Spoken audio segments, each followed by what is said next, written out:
Tá. Bom, boa tarde, pessoal. Ah, Apresentação. Ah, peraí, vou botar para gravar aqui primeiro. o senhor quer que eu fique aí? Oi? O senhor quer que eu fique aí?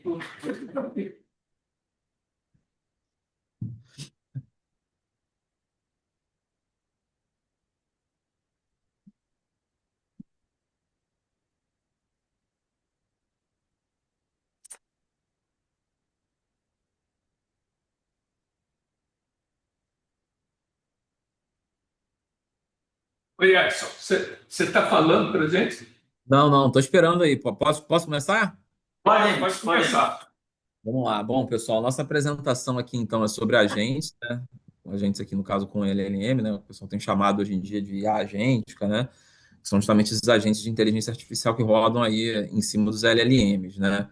Aí aqui uma pequena introdução, né, aqui do conteúdo, aqui do que é a apresentação. Vou fazer a primeira metade, a segunda metade aí o João vai fazer, né, que é basicamente o que são, né, os agentes do LLM, né, um pouco aí da arquitetura core aí dos agentes, né, raciocínio, reflexão e utilização de ferramentas, né, aí já entra mais a parte do João, né, que são a parte de multi-agent systems e long-term agents, né, prática, desafios e direções futuras, tá? Então, assim, pensando na evolução aí, né, do que eram, né, da IA, né, dos sistemas tradicionais para os agentes de LM, né, os sistemas tradicionais, aí você tinha só uma resposta, né, ao input do usuário, né, quer dizer, o usuário pedia alguma coisa ou perguntava alguma coisa e ele te respondia. E agora, quando a gente fala, né, sobre esses agentes mais modernos, né, que utilizam a LLM, né, eles conseguem interagir de forma mais ativa, né, eles têm um aprendizado contínuo, um raciocínio e uma adaptação ao ambiente, né, quando você utiliza esses agentes que rodam em cima dos LLMs, né. E aí tem três conceitos aí, né, três questões aí de convergência que levaram a esse desenvolvimento que a gente tem hoje, né? Primeiro, esse aumento de capacidade de raciocínio dos LLMs, né? A gente vai mostrar aqui, né, que passa bastante por isso, né, mas o aumento dessa capacidade dos LLMs foi muito grande, né? O avanço na manipulação de ferramentas, né, e essa capacidade de interação com o ambiente externo, né, com sistemas externos, esse tipo de coisa, e, né, as próprias arquiteturas de memória que ficaram também mais sofisticadas para elevar esse tipo de coisa, né? E a mudança de paradigma que isso causa é que você não tem mais simplesmente um assistente, né? Aquele assistente que você usava às vezes para rodar alguma coisa mais rápido, mas você passa a ter um colaborador, né? Com você ali trabalhando junto na hora que você está rodando um agente, né? Aí, exemplo comercial tem vários, né? Aqui a gente coloca o Deep Research, Deep Search, Manos, né? Tem outros também. O mercado também está ficando muito cheio, principalmente na área de software de gestão, por exemplo. Tem várias empresas, o WhatsApp, que ela oferece um chamado Julius, você tem uma série de agentes dedicados que fazem coisas específicas para a empresa. Um agente faz fechamento contábil, o outro faz compensação financeira, né? Então está vindo uma série de soluções aí no mercado que a gente tem visto com a utilização de agentes de LLM, tá? Aí o ponto aqui, né, da diferença, né, do que vem a ser, né, do LLM para um agente de IA puro, né? Então lembrando, né, que a gente já viu, já foi explicado aqui, né, no curso, né? O LLM, na verdade, você tem esse grande modelo que ele é treinado numa quantidade muito grande de dados, né? Mas essencialmente ele foca, né, em geração de texto e raciocínio, né? O foco dele vai ser esse, né? E ele precisa que você alimente ele com prompts, né? Você ficar fazendo prompt ali para ele te devolver alguma coisa, tá? Quando eu estou falando no caso do AI Agent, né, a primeira coisa que salta à mente é que ele é construído sobre um LLM. Né? Ele vai precisar ter uma camada ali, um LLM embaixo dele, que ele vai utilizar para poder para poder funcionar. Né? Então, esse é o primeiro ponto. Ele é construído sobre o LLM. Né? Ele consegue planejar e executar tarefas, né? E ele pode utilizar ferramentas externas, memória, APIs, né? E até se comunicar com outras coisas ali, que depois a gente vai falar aqui na parte de memória, né? Então, só para, digamos assim, resumir, né? Quer dizer, o LLM ele é focado única e exclusivamente para essa questão de conhecimento, né? Simplificando aqui um pouco, né? A gente está falando mais de conhecimento, né? Geração de texto, raciocínio, né? E o agente de IA, né? A gente está falando de conhecimento, né? Que é a geração de texto, raciocínio, mais ação, né? Chamar APIs, utilizar sistemas externos, esse tipo de questão. Aí aqui, né, pensando aqui um pouquinho aqui na arquitetura, né, no mapa conceitual da arquitetura que é colocado lá pelo artigo que a gente usou como base, né, que ele tenta, na verdade, entender essa questão dos agentes de LLM em três diferentes é, conceitos aqui, né? Primeiro, pela construção, né, de como é que esses agentes são feitos, né? Como é que os componentes deles são colocados ali dentro, né? Pela colaboração, quer dizer, como é que eles trabalham juntos, né? Como é que é coordenado o trabalho entre eles, e pela evolução deles durante o tempo, né? Isso entra a questão de que o quanto que ele consegue melhorar na tarefa que ele está executando, se ele consegue evoluir ou não, tá?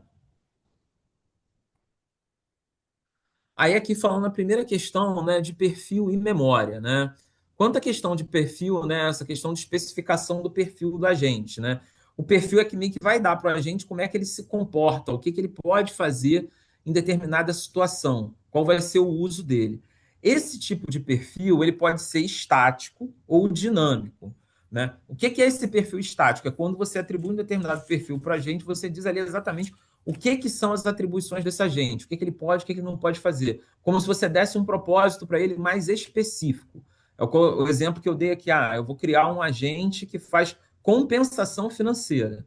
Então, estou colocando ali aquele perfil, estou dizendo quais são as ações que aquele agente faz, né? Meio que já estou dizendo ali o que que esse cara pode, o que que ele não pode fazer.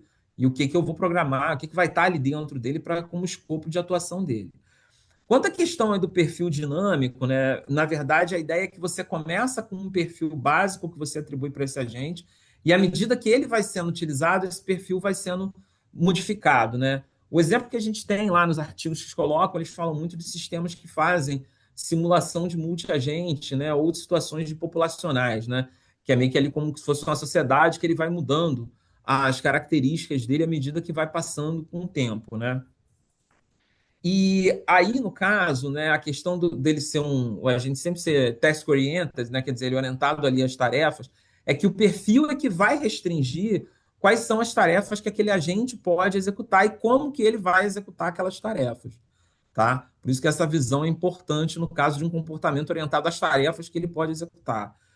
Quanto à questão dos mecanismos de memória aqui do agente, né, você pode ter uma memória de short term, né, quer dizer, uma memória mais curta, né, que ela é baseada mais ali no histórico de diálogo que ele tem ali dentro, das observações mais recentes que ele tem, ou do contexto que está sendo trabalhado ali dentro do agente. Quer dizer, ele é mais simples nessa questão do mecanismo de memória, trabalha ali numa janela menor, né? E ele pode trabalhar também em uma memória de longo termo, né, de mais tempo, que é a diferença que tem aqui entre esses dois é que aqui no caso do longo termo, né, do long term, ele vai pegar e ele vai guardar os estados, as trajetórias intermediárias de quando ele faz as interpretações das ações deles, para que ele possa depois reutilizar esse negócio, para que ele possa, digamos assim, evoluir mais com o passar do tempo, tá? Vai guardando os comportamentos dele com o passar do tempo, tá? E o memory retrieval, né, aqui vai ser quando o agente ele consegue utilizar inclusive uma memória externa. Por exemplo, ele pode estar ligado a um RAG para poder fazer o consumo dessa informação que está vindo aí, de repente, de fora desse mundo dele do LLM, ou pode estar ligado a uma base externa, ou pode ter, tem até algumas outras arquiteturas de memória intervalada que ele pode estar utilizando também, tá? Quanto à questão aqui de planejamento, né? A questão da colaboração depois, que é aquele que falou da colaboração antes, mas quem vai entrar na colaboração vai ser o João Vitor, né? Quando fala aqui na questão do planejamento, né, você entra primeiro na questão da task decomposition, né, que é a decomposição da tarefa, né, de quando ele vai fazer o planejamento dele. E aqui ele tem duas abordagens que ele pode ter.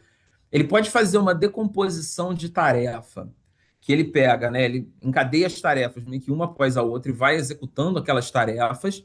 E aí você tem uma desvantagem que você pode ter um carregamento de erro, né? De uma tarefa para outra. E aí pode dar uma diferença grande na hora que você vai verificar a execução dele. Ou ele pode trabalhar numa abordagem de decomposição em árvore, em que ele inclusive otimiza, né? Verifica ali quais são os caminhos possíveis para poder executar aquela decomposição de tarefa, né? E a execução aqui sempre, né, no caso, né, de passo a passo, né, de cada uma dessas tarefas, né?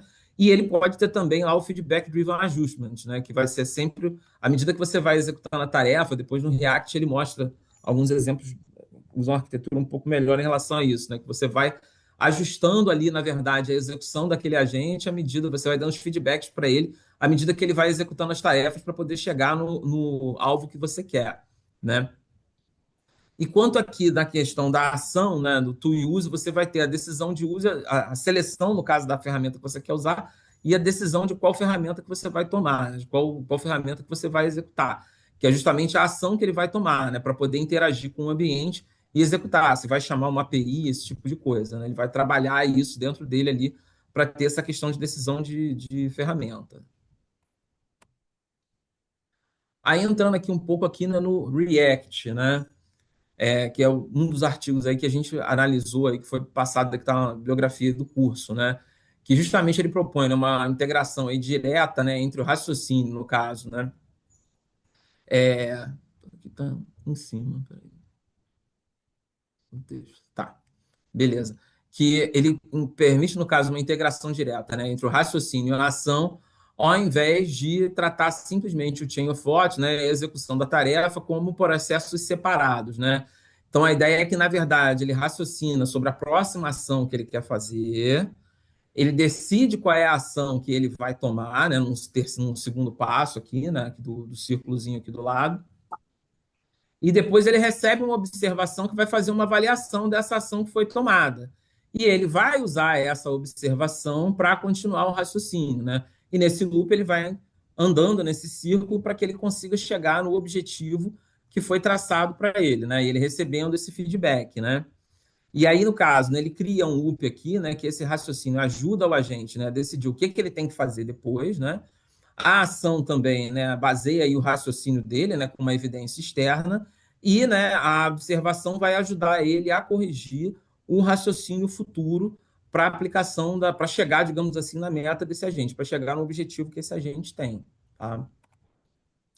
Aqui é um exemplo aqui ficou um pouco pequeno, né, mas aqui é um exemplo que ele dá no próprio artigo, né, que ele mostra aqui que é, na verdade, descobrir qual é o outro tipo de dispositivo que consegue controlar um dispositivo da Apple, um Media Center aqui da Apple, né? E aí ele mostra aqui, né, num primeiro momento, ele só utilizando o raciocínio dele para poder obter uma resposta, ele só utilizando uma ação, e num terceiro caso, ele mostra um exemplo aqui bem didático, né, usando o React, né, que ele passa primeiro por um raciocínio, age e aí ele recebe uma observação. Isso corrige a trajetória dele, ele passa depois por um segundo raciocínio, age, recebe uma outra observação. E depois ele no quarto aqui, no final aqui, ele consegue chegar à conclusão, né? Que a conclusão certa seria que o teclado ele controla também esse dispositivo da Apple além do controle remoto, né? Não precisava ser só o Apple Remote aqui que controla. Também era possível controlar com teclado, mas as outras duas abordagens eu não vou entrar no exemplo de baixo, mas aqui, nas outras duas abordagens, ele não consegue chegar no dispositivo que vai ser utilizado para poder controlar. Tá? Aí um exemplo que ele coloca no artigo, né, esse artigo que foi feito pelo pessoal do Google, né, é essa questão dos coding agents. Né? Estou até um pouco na dúvida, João, se esse exemplo aqui a gente pegou do artigo, pegou de fora. Mas aqui os coding agents, né, eles trabalham com essa abordagem, né, que ele inspeciona lá um arquivo, um repositório, né, decide o que ele vai mudar, executa uma ação, roda o teste ou comando, executa o resultado e aí vai para o próximo. Né? Então, boa parte aí dos coding agents utilizam esse tipo de abordagem para poder trabalhar em cima dos artefatos deles. E aí algumas questões, né, lá no artigo ele coloca, né, ele vai mostrando, né, que vários benchmarks mostram, né, que o Reasoning Acting aqui tendo uma performance melhor, né, do que simplesmente você ter na utilização lá de um Act, né, sozinho, ou mesmo o Chain of Thought, né. Então ele mostra lá várias evidências aqui de que eles tiveram, né, dos eventos lá, das experiências que eles fizeram dele melhorando, digamos assim, a performance em relação a você utilizar outros padrões aqui, né, como por exemplo só o COT simplesmente, né.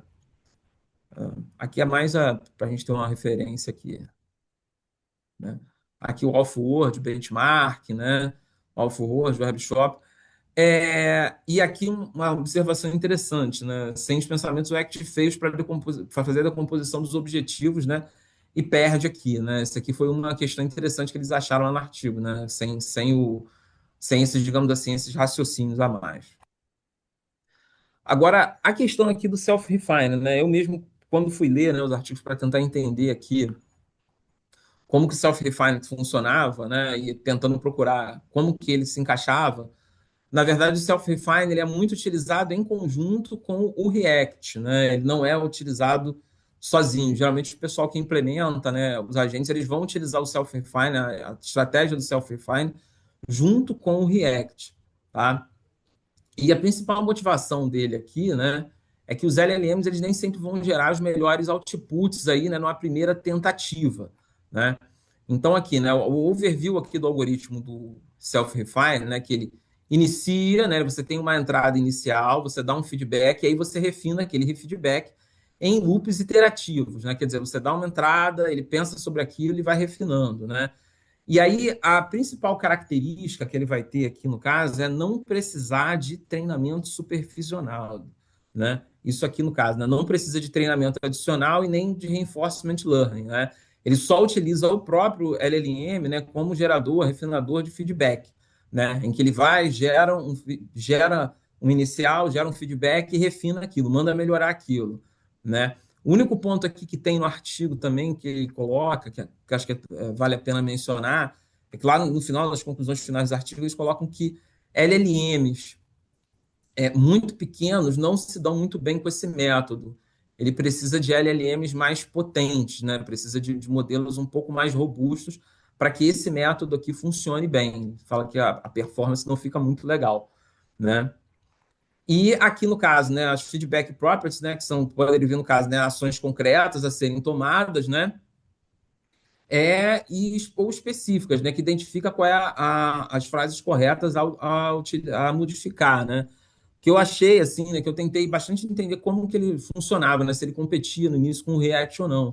Mas o que eu vi várias vezes, assim, em algumas referências, né, de site, foi o pessoal falando que, na verdade, você utiliza os dois em conjunto, né, você meio que combina a arquitetura do Self-Refine com a do React para que você possa melhorar a performance do agente, né?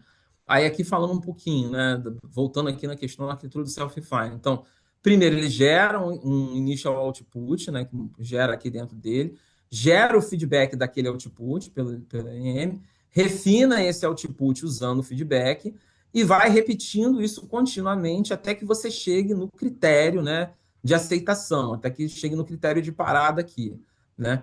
E ele fala, reforçando aqui, né, que a vantagem aqui, né, que você pode utilizar unicamente o LLM como um gerador, refinador e um feedback provider, né?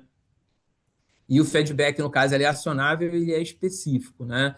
O único ponto, como eu falei, né, que pelo próprio artigo ele coloca que se você usar um LLM mais simples, né, não vai dar muito certo.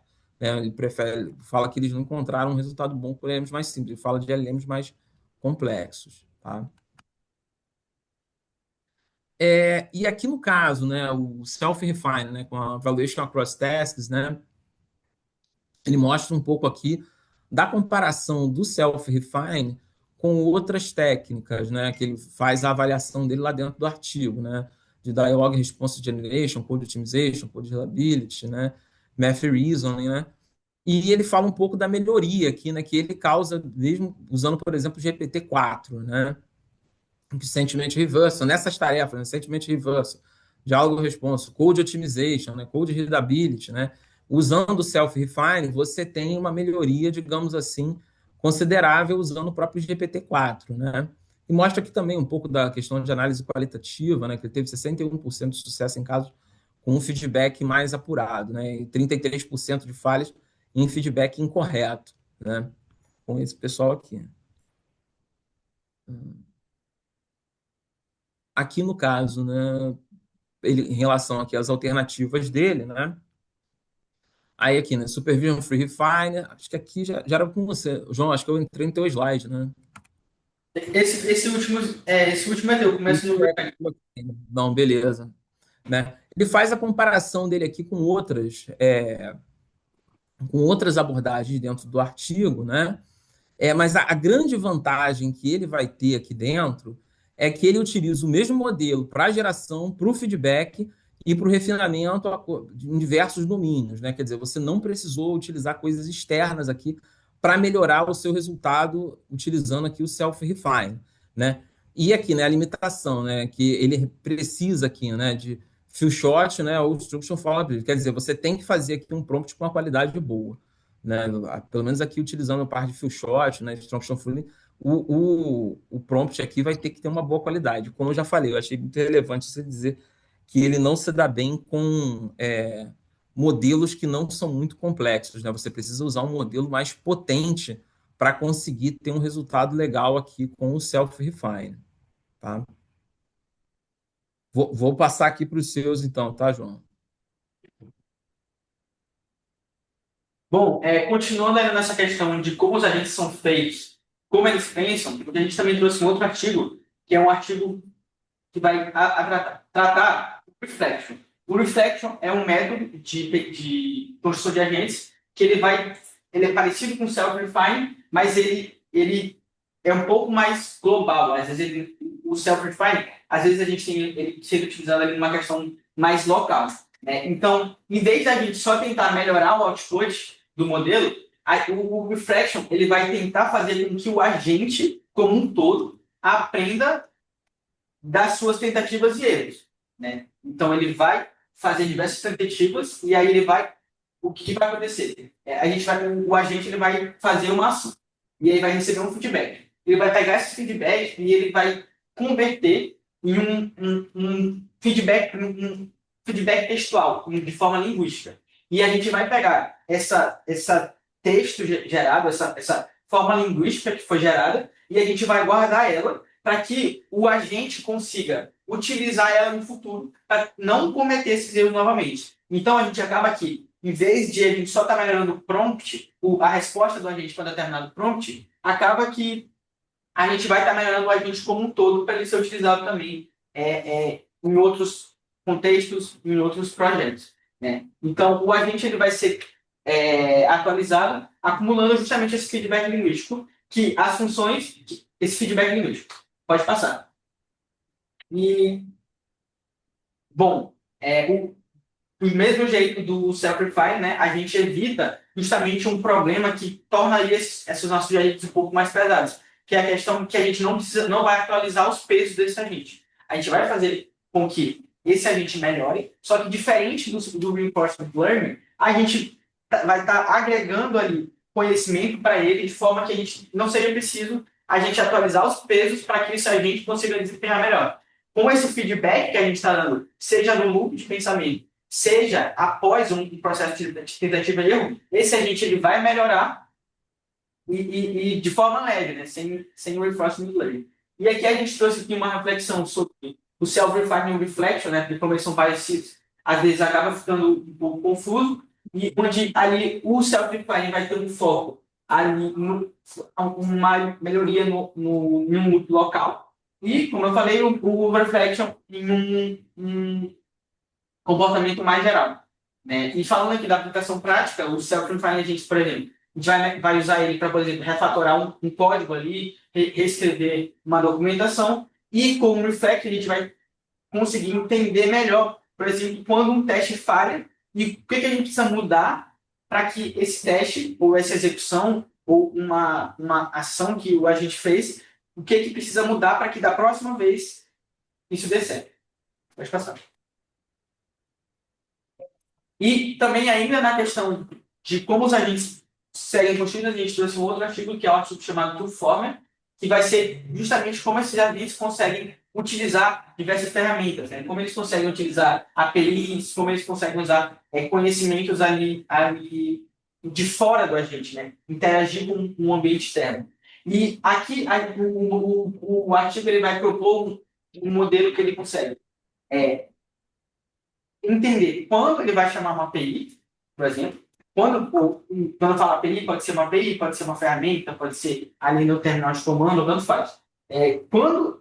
Qual API chamar, quais argumentos passar e como incorporar o resultado dessa API para a geração do resultado, né? Como a gente vai incorporar isso no resultado que a gente está usando. E para fazer isso, no artigo, eles vão utilizar um aprendizado por reforço, né? Onde a gente vai ter várias APIs, né, documentadas, e aí a gente vai realizar essas chamadas para as APIs, e ele vai aprendendo qual API melhorou em uma determinada questão, qual API melhorou o output, diminuiu o loss, né? Então, aí ele vai aprendendo como utilizar essas APIs e qual é o melhor momento de chamar elas, né? Então, o agente, ele começa a ser um sistema híbrido, onde a gente vai ter o pensamento interno, só que aí, associado com esse pensamento, a gente vai ter a utilização de ferramentas externas que vão prover melhor computação, pesquisa e melhorar esse agente como um todo. Vai passar. Bom, aí aqui a gente acaba aquele primeiro ponto, que era a questão de como os agentes eram feitos, e a gente começa o segundo ponto, que é como esses agentes conseguem colaborar. Que a gente vai chamar aqui o collaboration, que é o segundo pilar dos agentes, né? Com o passar do tempo, né, as tarefas acabam ficando mais complexas. E com essa complexidade, a gente acaba que um agente só trabalhando, às vezes ele não vai conseguir desempenhar bem, porque é uma ideia tão complexa que a gente vai precisar que diversos agentes trabalhem em conjunto para que a gente consiga encontrar um resultado, né, ter resultados melhores. E falando aqui da colaboração dos agentes, né, os agentes eles conseguem trabalhar juntos de três formas principais. A gente tem uma arquitetura de sistemas multiagentes centralizados, onde a gente vai ter um agente principal, né, que vai ser um agente controlador, e os subagentes, né, que são agentes específicos para cada tarefa, né, que vão responder a esse controlador. O modo descentralizado, onde a gente vai ter uma conexão ali mais peer-to-peer, ou seja, esses agentes eles vão conseguir interagir entre todos eles em uma forma de cadeia, né, onde a gente vai utilizar ali mais uma cooperação, uma conversa entre esses agentes vão conversar mais. E o sistema híbrido, onde a gente vai ter ali uma junção tanto do centralizado quanto do descentralizado. Passar. E para falar dessas arquiteturas multisistemas, multiagentes, a gente trouxe dois artigos que a gente botou que são bem legais, que tratam essa questão de sistemas multiagentes um pouco diferente. A gente tem o AutoGen e o MetaGPT.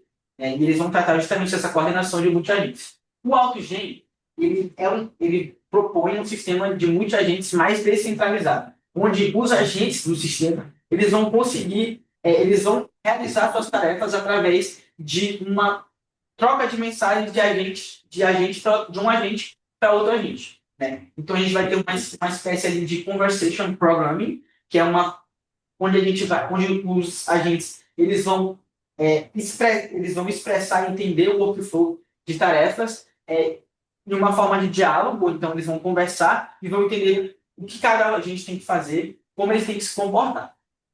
E ali a gente tem uma imagem, né, que mostra ali justamente um exemplo aí de como ocorre essa conversa, onde a gente vai ter aqui a conexão, a troca de mensagem entre os diversos agentes. Né? Então, é uma forma de trabalhar com o sistema multiagente. Pode passar. E aí, o MetaGPT é um outro artigo, né, que também trata de sistemas multiagentes, mas ele vai tratar de uma arquitetura um pouco mais centralizada e um pouco mais estruturada do que o AutoGen. O MetaGPT ele vai tratar esses sistemas de multiagentes de uma forma completamente estruturada, como se a gente estivesse numa empresa, onde a gente tem onde cada agente vai ter uma role específica. Então, a gente tem um agente que é o gerente de produto, tem uma que é arquiteto, tem um que vai ser um engenheiro, tem um que vai ser QA. Então, a gente tem diversos agentes trabalhando no mesmo ambiente, só que cada agente é específico para uma tarefa. No AutoGen, a gente tem que um mesmo agente ele pode acabar desempenhando tarefas diferentes, dependendo ali de como está ocorrendo a conversação entre eles. Já que a gente vai ter justamente a utilização de SOPs, que são as estruturas padrões, os procedimentos padrões de operação. Né? Então, cada agente vai ter ali uma função dentro do sistema. Então, a gente tem ali uma imagem. Oi? Peraí, volta rapidinho. Foi mal, foi mal. Eu achei que eu tinha ouvido você passar. Pedi pra passar. Não. Aí a gente tem uma imagem que vai mostrar ali que cada agente ali, a gente tem um gerente de produto, um arquiteto, e e cada agente vai trabalhar de uma forma. Onde o primeiro agente ele vai escrever um documento, uma documentação de requisitos. O segundo ali, o arquiteto, ele vai trabalhar no design, no system design, como a gente tem que estruturar esse projeto, essa tarefa. Aí vamos ter o PO, né, que vai distribuir as tarefas entre os diversos agentes, e aí os agentes que vão trabalhar, vai ter agentes que gêmeos que vão botar mais a mão na prática ali e vão pegar justamente essas tarefas que um outro agente já mandou para eles, né? Então, dessa forma, a gente consegue ter agentes mais específicos que conseguem ser melhores nas suas tarefas e uma estrutura mais organizada onde a gente consegue ali controlar melhor o fluxo de trabalho dos agentes. Pode passar. E aí a gente chega no último ponto na arquitetura dos agentes, que é justamente a evolução. Como que esses agentes conseguem evoluir com o passar do tempo? Então, a gente tem que os agentes, eles não são sistemas estáticos. Então, conforme a gente vai utilizando ele, conforme a gente vai aplicando técnicas nele, a gente vai ter que esse agente ele vai ficar cada vez melhor, seja em entender o nosso problema, seja em conseguir contribuir em um sistema de grupo. Né? Então, aqui a gente tem o self-improvement, que é como esse agente consegue refletir nos seus próprios outputs e melhorar na sua performance futura. A gente tem o co-evolution, que é como esses agentes conseguem colaborar ou competir com outros agentes para poder evoluir com o passar do tempo, entender melhor, melhorar determinadas características. E o feedback loops, que é justamente como esses agentes conseguem integrar os feedbacks do ambiente que ele está trabalhando para si mesmo e melhorar com isso, um pouco que nem os humanos, né? A gente, por exemplo, a gente está num sistema de uma empresa. Então, a gente vai interagir com o ambiente ali e conforme as respostas do ambiente, por exemplo, eu fiz uma tarefa desse jeito, mas eu tinha que ter feito de outra forma. Né? E o ambiente, que no caso, por exemplo, a nossa empresa vai falar, não, tu tinha que ter feito assim. E a gente vai incorporando isso na gente para que a gente consiga melhorar e se adequar, né, às melhores práticas dentro do nosso contexto. Pode passar. E aí, para tratar, além disso, a gente vai ter uma otimização autônoma, onde a gente vai ter ali o aprendizado supervisionado, como o self-rewarding, né, que vai ser ali na questão de como a gente vai... uma mistura de premiação, né? E para ele melhorando com o tempo, a coordenação com a gente e como a gente consegue como eles conseguem evoluir para usar ferramentas de sistema. Então, a gente entende que a evolução ela ocorre através de otimizações internas ou por interação entre agentes e também pelo feedback do ambiente. Vai passar.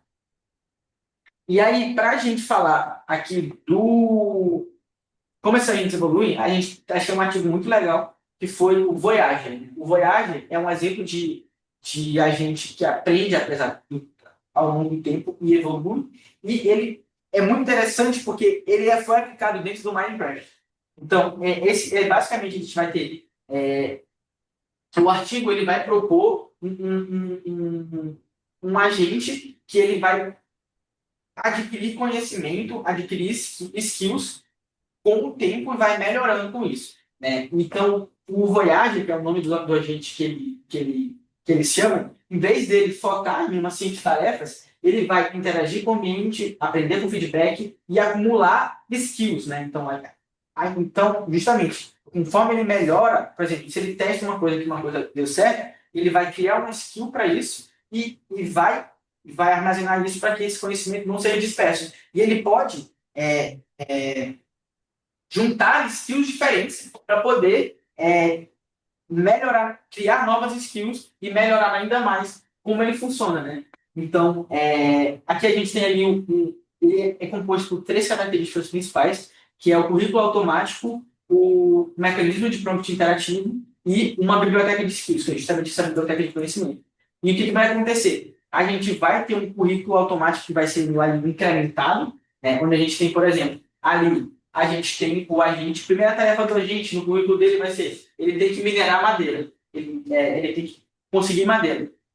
Então, aí ele vai tentar fazer isso, né? Ele vai aprender para que consiga realizar essa tarefa. Depois disso, a próxima, depois que ele tem madeira, né, dentro do jogo, a gente vai ter uma mesa de trabalho. Essa mesa de trabalho, a gente vai, que é a crafting table, a gente vai utilizar ela para fazer outros produtos, né? Então, ele vai, no próximo passo, que no currículo automático dele, ele vai ter o quê? Como fazer uma crafting table, é o objetivo dele. E aí ele vai aprender com o ambiente como que ele faz uma crafting table. Matar um zumbi, como que ele faz para matar um zumbi. Né? Então vai nesse processo. E aí ele vai entendendo, e, por exemplo, ele vai criar uma skill que para matar um zumbi, a gente precisa bater nele. Né? Então aqui o que vai acontecer? Para a gente matar zumbi, a gente vai ter esses prompts interativos que você pode, é um código JavaScript que vai sendo salvo ao longo do tempo, né? E aí ele vai testar diversos códigos e aí ele vai entender, pô, esse código aqui ele me ajudou a matar zumbi. E aí é nesse sentido. Então, pode passar?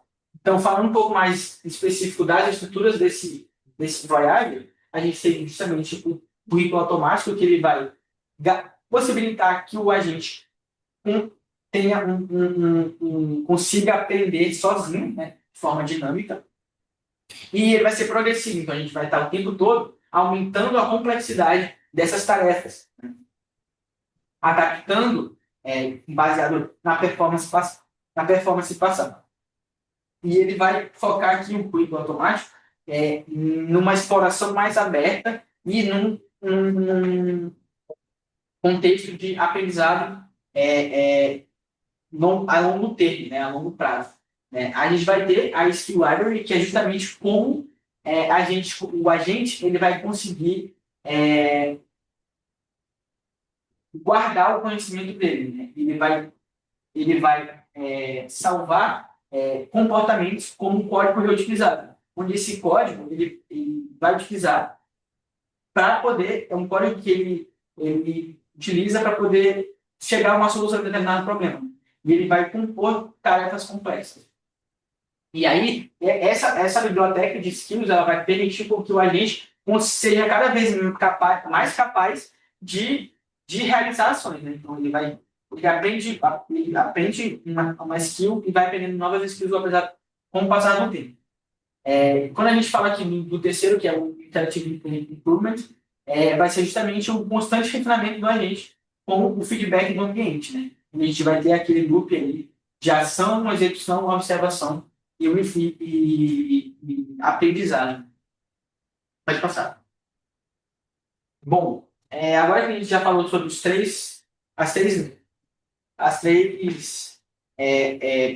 a base, né, o core do agente, né, a gente vai falar agora sobre como a gente consegue ver eles no ambiente atual. Né? Então, a gente consegue ver diversos dos agentes sendo utilizados em diversos nichos, desde descobertas científicas, como, por exemplo, os SciA Agents, que são agentes geradores de hipóteses, para que a gente consiga desenvolver novas pesquisas e validar essas hipóteses. A gente tem o Agent Hospital, que é um agente que vai simular um ambiente médico. Para jogo, a gente tem aqui o Channel Voyager, como eu comentei. A gente tem o Calypso, que é um gerador de narrativa de Dungeons and Dragons, que é um RPG. Aí a gente tem, na área de ciências sociais, a gente tem agentes que vão fazer simulações econômicas, vão fazer trades, né? Que hoje a gente tem muitas pessoas que hoje elas pegam os modelos do chat do cloud e que tentam automatizar ele para que ele consiga entender o mercado, comprar ação, vender ação e tentar ganhar dinheiro com isso. Aí, e também na área de ferramentas de produtividade, como o ChatDev, né? O MetaGPT, o Agent for Head, são alguns artigos que tratam sobre produtividade de agentes. E bom, é isso. E pode passar. Bom, e não é isso, no caso, né? A gente tem esses agentes sendo utilizados em vários lugares, mas aqui foram alguns exemplos. Pode passar atrás. Foram alguns exemplos que a gente trouxe. Entretanto, né, os agentes não são perfeitos. Como a gente percebe isso no dia a dia, conforme a gente usa esses agentes. A gente percebe que algumas limitações e desafios desses agentes ainda são a questão da escalabilidade, né? Porque esses agentes vão demandar muito processamento computacional, muito poder computacional, né? E é algo que hoje, por exemplo, é é caro, né? Para a gente ter muitos agentes às vezes colaborando entre si, a gente acaba tendo que, por exemplo, gastar muito dinheiro, seja com uma máquina para a gente, ou seja, utilizando processamento computacional de outros provedores. A gente tem problemas de memórias, né, que todo mundo passa por isso, quando hoje a gente tem claro que muito maior do que antigamente, uma memória, né, uma memória muito maior do que no início, quando os agentes saíram, mas o que acontece ainda é que o nosso agente ele acaba perdendo, ele acaba esquecendo algumas coisas, esquecendo alguns detalhes que ele tem que estar sempre lembrando ele, né? Então, isso acaba que é um dos limites, né? Que a memória é a memória, né? Justamente como a gente consegue fazer com que o agente consiga armazenar todas as informações que a gente passa para ele. Será que isso é possível? Para que ele não esqueça informações.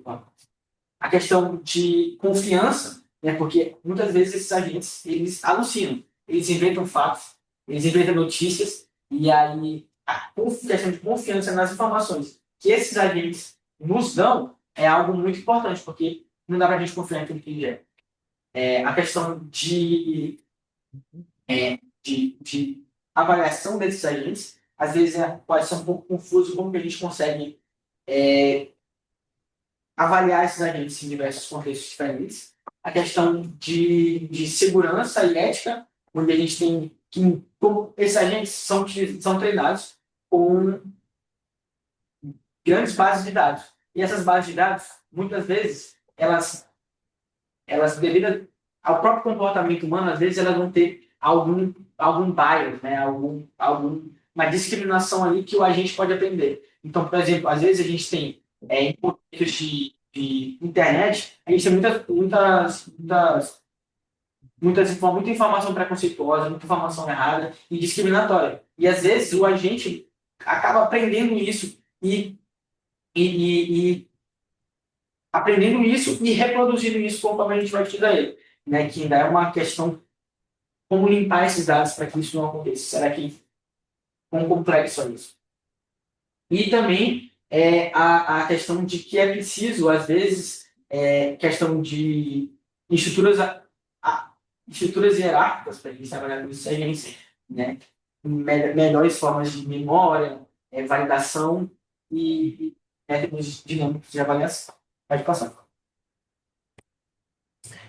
Bom, então, fazendo aqui uma síntese rápida dos artigos que a gente tratou aqui, né, das questões, a gente tem aqui o React, né, ele é muito bom, porque ele vai ter um reason, né, um pensamento ali, através da interação, só que ele pode acabar tendo um erro acumulativo ali, apesar conforme ele vai pensando e vai gerando novas saídas. Ali a gente tem o Self-Refining Reflection, né, que eles vão melhorar o modelo sem processo de retreinamento, ou seja, é mais leve, pelo fato da gente não ter que atualizar os pesos. Voltei.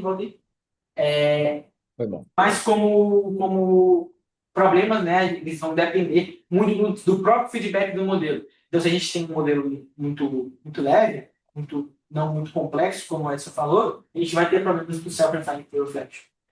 O Toolformer, né, que é a forma como a gente utiliza as ferramentas, o bom dele é que ele vai ensinar o modelo vai aprender como utilizar ferramentas externas, mas também a gente precisa selecionar como o modelo vai selecionar quais são as ferramentas corretas para utilizar. Isso é difícil. Como a gente vai mandar para o modelo, treinar o modelo com as ferramentas certas. Né? Às vezes nem a gente sabe quais são as ferramentas que a gente tem que ter nesse modelo. Ali na questão de multi-agentes, né, a gente tem ali uma certa modularidade, uma especificação de roles. Entretanto, né, a coordenação dos sistemas multi-agentes ela é complexa e ela é custosa. É bem custosa. E ali na questão de evolução com o Voyager, a gente tem ali uma capacidade contínua de crescimento via acumulação de conhecimento, né, de skills, e, entretanto, né, a gente vai ter aqui uma dependência muito grande do ambiente e do horizonte de complexidade. Passando. Para o futuro, né, a gente tem ali que os caminhos futuros, a gente tem ali arquiteturas híbridas que vão combinar tanto pensamento, ação e refinamento. A gente vai ter ali sistemas de memória de longo termo estão cada vez melhorando, né, para que a gente consiga guardar as informações de uma forma melhor, sem esquecê-las. A gente vai ter ali certos frameworks para que a gente consiga fazer o deployment desses agentes de forma segura, a questão de como melhor fazer as roles desse agente, né? Como que a gente consegue fazer que esses agentes tenham exerçam determinado papel. A questão da integração com o Reinforcement Learning, como a gente consegue escalar eles para problemas de mundo real em ambientes complexos, e também como a gente consegue criar interfaces que sejam colaborativas entre humanos e nossos agentes. Passar. Bom, dito tudo isso, né, a gente pode concluir que os agentes LLM eles representam um caminho para o I2AGI, né, que através de um sistema de goal-driven, né, que no caso seria para a gente basear um avanço através de objetivos e adaptação dinâmica. A gente tem os três pilares, né, que é a construção, como esses agentes são feitos, a colaboração, como eles trabalham em si, e a evolução, né, que como eles evoluem através do tempo, e né, os agentes eles são composições de habilidades, como reasoning, o self-improvement, a forma de utilizar tarefas, como eles colaboram e como eles evoluem através do tempo. E né, os desafios eles ainda estão muito na questão de estabilidade, confiança e segurança. E, bom, é isso. Agora, se abre espaço para a então, se alguém quiser fazer alguma pergunta, tirar alguma dúvida ou complementar. Primeiramente, muito bom. De quando que esses artigos são, mais ou menos? Eles são Novos? a partir de 2020. Passa aí o slide, Edson. Pode passar, peraí, rapidinho. Você quer Passa. passar? Beleza. Tá. Ó, tem essa referência. A maior parte de 2023. Entendi. De 2025 ali. Porque vários artigos eu fiquei me perguntando.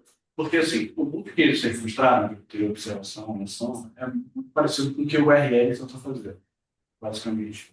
E eu conseguiria ver muito bem você tentar mandar um URL para ele aprender a fazer esse tipo de coisa. Por isso que eu queria saber se já é antigo o suficiente, porque alguém já deve ter olhado para esse passado. Deve ter como fazer um URL sobre isso. Uma outra coisa que eu fiquei na dúvida é, vocês chegaram a falar de RL também, você sabe qual é os algoritmos da RL? Porque em 2023 eu acho que a DeepSeek já tinha lançado o GR, não sei se chegaram a isso, né? Não, se tinha feito os algoritmos que... Então, quando vocês falam em skill, eu sei que vocês estão falando mais da parte de funções, de você guardar as funções, mas seria mais ou menos como uma skill de um harness, ou de você guarda lá, você tem um arquivo MD que ele fala... algo desse tipo. Que aí a gente vai pegar esse skill para poder tipo, fazer, trabalhando. Sim. Pegar contexto. Interessante. Bom, Desligar aqui. Ligar a gravação.